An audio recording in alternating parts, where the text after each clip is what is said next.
le projet de loi Immigration-Intégration, qui devient donc une loi et qui sera transmise au Conseil constitutionnel aujourd'hui même par le président de la République lui-même, afin que les sages puissent statuer sur la conformité de tout ou partie de cette loi à notre Constitution. Aborder le thème de l'immigration était, nous le savions, une mission périlleuse.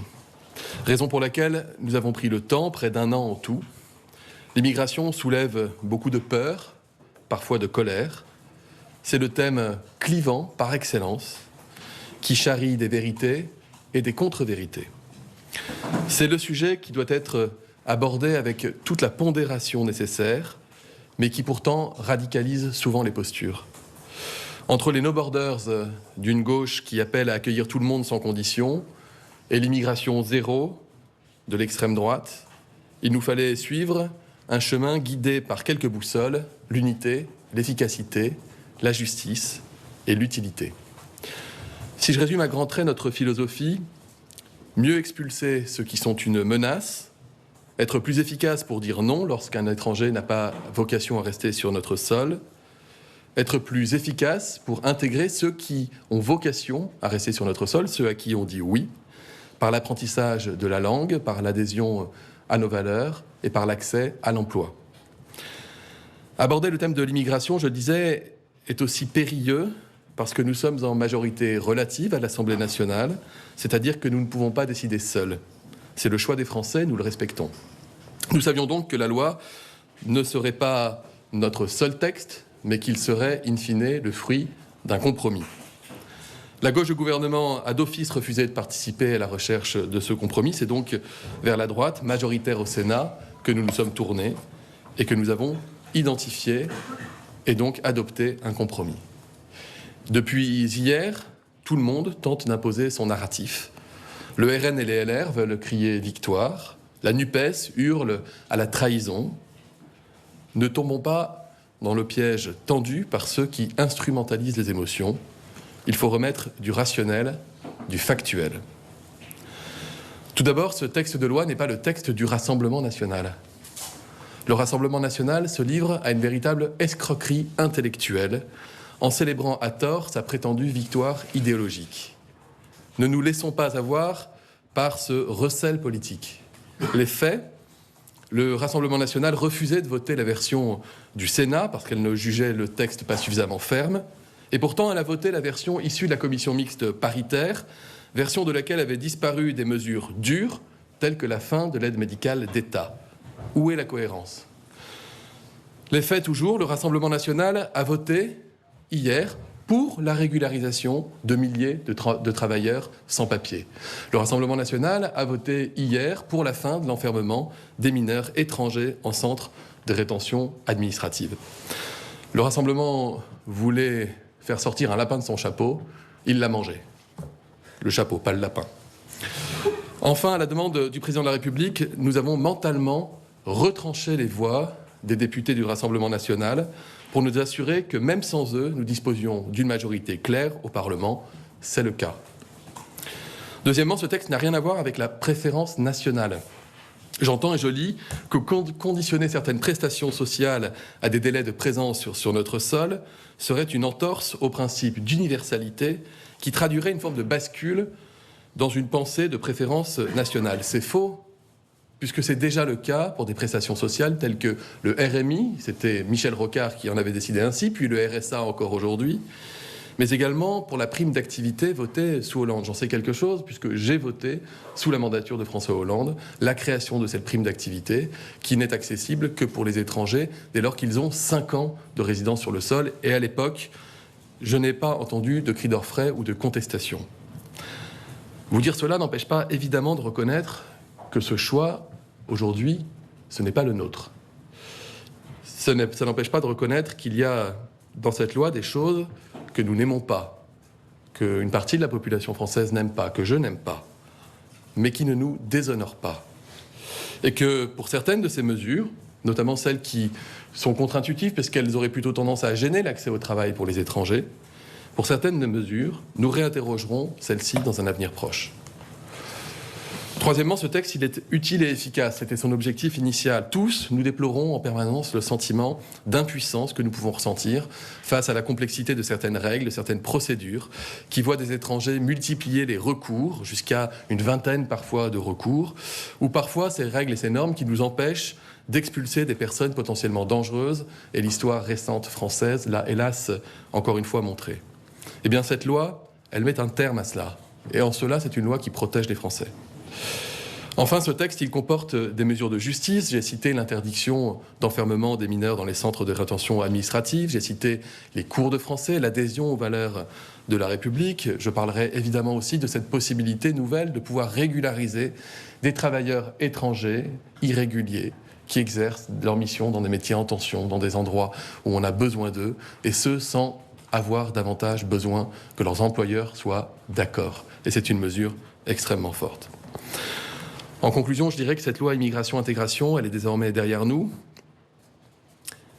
Et à ce stade, je voudrais avoir un message pour les étrangers qui sont en France, qu'ils soient étudiants, salariés, réfugiés des quatre coins du globe, de toutes origines.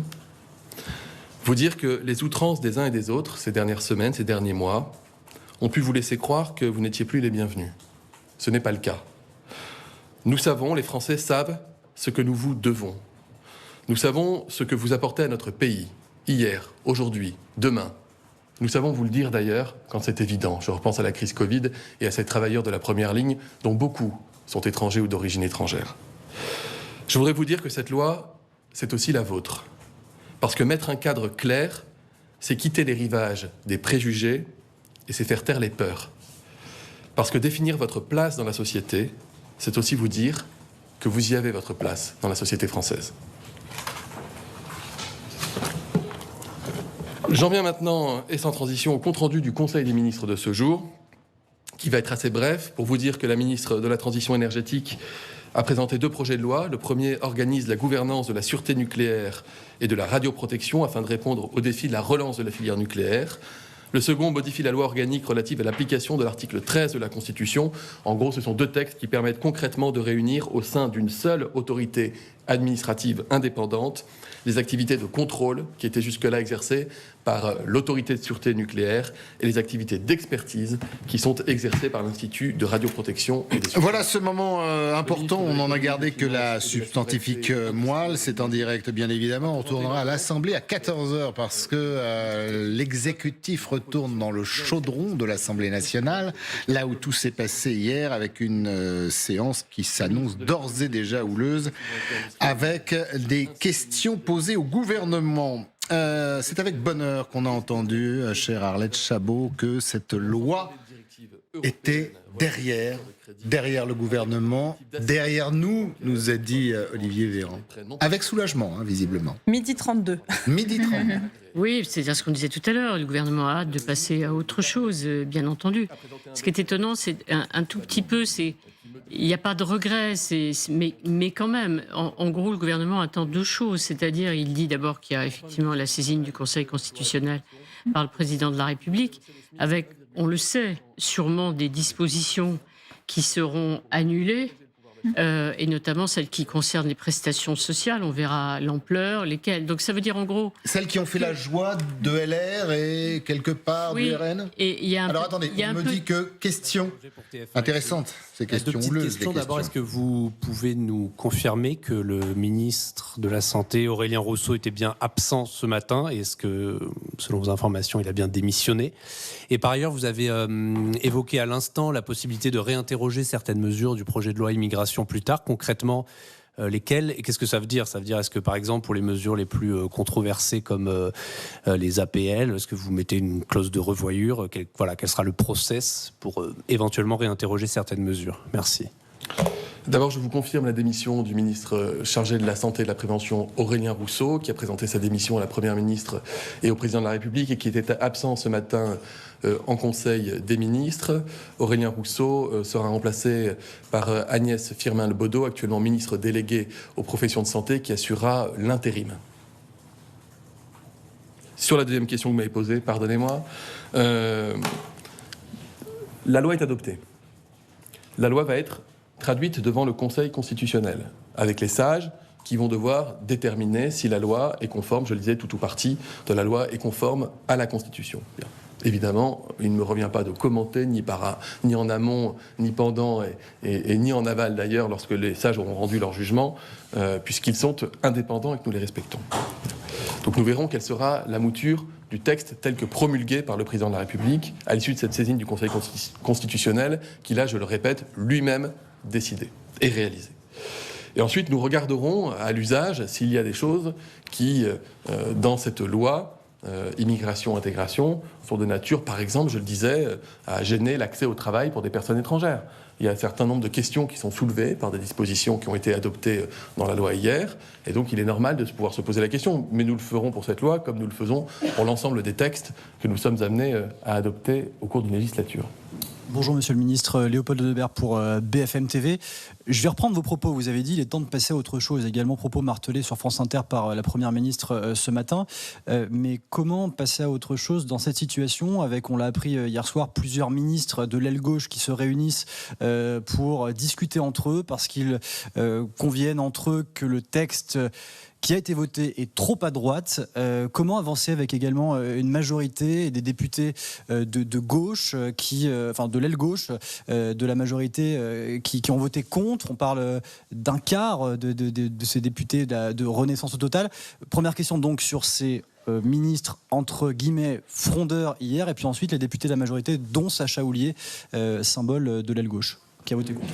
D'abord, je ne sais pas ce que c'est qu'un ministre frondeur, pardonnez-moi. Mais c'est un ministre qui se réunit avec des collègues en parallèle d'une réunion à l'Élysée. Que des ministres, que des membres d'un gouvernement qui font de la politique, et des questions, des interrogations, qu'ils puissent discuter ou entre eux, ou relayer leurs interrogations à la Première ministre, ça me paraît plutôt être de bonne politique. Je vous dis juste que s'il y a aujourd'hui une démission que je vous confirme, celle du ministre en charge de la santé et de la prévention, l'ensemble des ministres qui ont pu être cités par des offres de presse hier étaient présents ce matin autour de la table du Conseil des ministres. Donc c'est normal, c'est une situation normale. Il n'y a pas de mouvement de fronde ministérielle, je le conteste. Je vous le dis, je le conteste. Le président aussi. Vraiment, je le conteste. Vous me posez la question, je vous poserai la question au président, je vous le dis comme porte-parole du gouvernement, je le conteste. Bien, ensuite, de fait, oui, il y a eu des voix manquantes dans la majorité hier. Et il y a eu sans doute plus de voix manquantes dans la majorité du fait que le RN avait annoncé qu'il allait voter le texte. D'accord ? Et ce, bien que le président de la République ait décidé que nous ferions cet exercice, pas inédit, ça avait été fait par Mendes France en 1954, qui consiste à retrancher mentalement les voix de l'extrême droite, à se dire qu'on n'a pas besoin d'eux pour faire adopter cette loi. Et ça me paraît, vous connaissez ma position là-dessus, une très bonne hygiène démocratique. Si le texte qui avait été présenté au vote hier avait été le texte initial du gouvernement, je peux vous le dire, pour avoir discuté avec, comme beaucoup de mes collègues, avec beaucoup de parlementaires, y compris, je ne sais pas ce que c'est que l'aile gauche, moi je ne crois qu'au dépassement, y compris aux députés ancrés dans le dépassement, je fais partie de ces parlementaires qui sont ancrés dans le dépassement, c'est l'ADN de notre mouvement politique, d'être capable de se mettre autour d'une table, d'acter des désaccords avec des collègues, mais de trouver un socle commun pour avancer. Bien, on est tous dans cette logique du dépassement, puisqu'on fait tous partie de la majorité. Eh bien, il n'y avait pas une voix qui aurait manqué au projet de loi gouvernemental initial. Pas une voix n'aurait manqué. Bien. Donc vous voyez qu'il y a des députés qui ont décidé de voter ce texte parce qu'ils ont eu conscience que la nécessité d'identifier un compromis et de passer à autre chose était plus forte que le reste, et des députés qui ont décidé autrement, et je respecte cela, et nous respectons cela. On est en démocratie, les parlementaires sont libres, contrairement à ce que parfois j'entends comme procès qui est intenté. Donc ne nous trompons pas, les parlementaires de la majorité aurait été unanime pour voter le texte gouvernemental, mais le texte tel qu'issu du compromis n'a pas fait le plein de voix, mais néanmoins, il recueille une très large majorité des voix de la majorité. Donc il n'y a pas de sujet politique de moyen ou de long terme. Mais donc juste sur la fin de ma question, comment avancer maintenant avec ces votes? Parce qu'à la rentrée, il va y avoir des textes importants, y compris des textes qui parleront aux parlementaires ou aux politiques qui ont parfois le cœur qui bat peut-être un peu à gauche du dépassement. Je pense au texte sur la fin de vie, je pense à la constitutionnalisation de la liberté d'avorter, je pense à la loi sur le grand âge, je pense aussi aux réformes que nous allons pousser pour encore favoriser l'accès à l'emploi, à la formation professionnelle. Donc, encore une fois, depuis 1 an et demi que nous sommes en majorité relative, rendez-vous compte quand même les textes dans lesquels nous nous sommes lancés. On aurait pu imaginer qu'un gouvernement qui dispose d'une majorité relative au Parlement essaye d'éviter les écueils des sujets et des thèmes les plus difficiles. Or, en un an, chômage, retraite, immigration, écologie, des lois pluriannuelles sur l'armée, sur la police, sur la justice. C'est-à-dire que tous les textes, et je le dis, foi de parlementaire qui a 12 ans d'expérience et de recul aujourd'hui, qui sont les textes qui sont les plus à même normalement de diviser. Et ces textes-là, nous avons tous pu les faire adopter par le Parlement en majorité relative. C'est-à-dire que la commande passée par les Français de mettre de côté nos divisions et d'aller chercher des accords avec la gauche, avec la droite, cette commande, nous la remplissons. Et nous continuerons de le faire. Merci. Bonjour, Monsieur le ministre, Xavier sur le CNN. Vu le contexte international actuel, le monde a besoin d'un gouvernement français stable.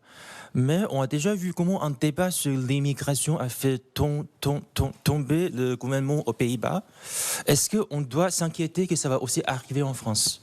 Vu qu'on a déjà un ministre qui démissionne, on ne peut pas dire que tout va bien, non ? Je disais tout à l'heure qu'on savait il y a un an, en se lançant, que c'était périlleux.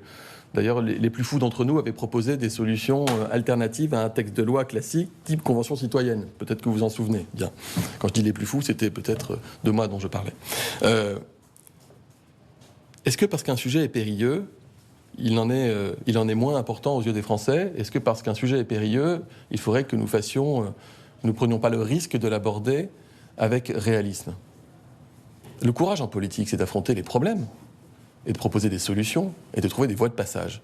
Vous avez raison de souligner que le sujet de l'immigration a pu faire tomber des gouvernements en Europe et ailleurs, qui l'animent d'ailleurs. On est très auto-centré en France et on regarde toujours ce qui se passe avec la montée de l'extrême droite en se disant quelle est la responsabilité à l'intérieur du pays à cela, alors qu'en réalité, on voit des mouvements illibéraux qui l'emportent dans plusieurs pays européens. On voit une montée des partis illibéraux en Europe, aux États-Unis, en Amérique du Sud. On a encore eu l'exemple récemment, ce qui devrait nous inviter à avoir une réflexion peut-être davantage tournée sur l'impact tardif de la mondialisation, parce que le point commun entre l'Argentine, les États-Unis, le Brésil, la Pologne, la Hongrie, l'Italie et d'autres, c'est sans doute quand même cette mondialisation. Donc ça veut dire qu'il y a quelque chose qu'il nous faut traiter et probablement avoir un regard international sur cette question.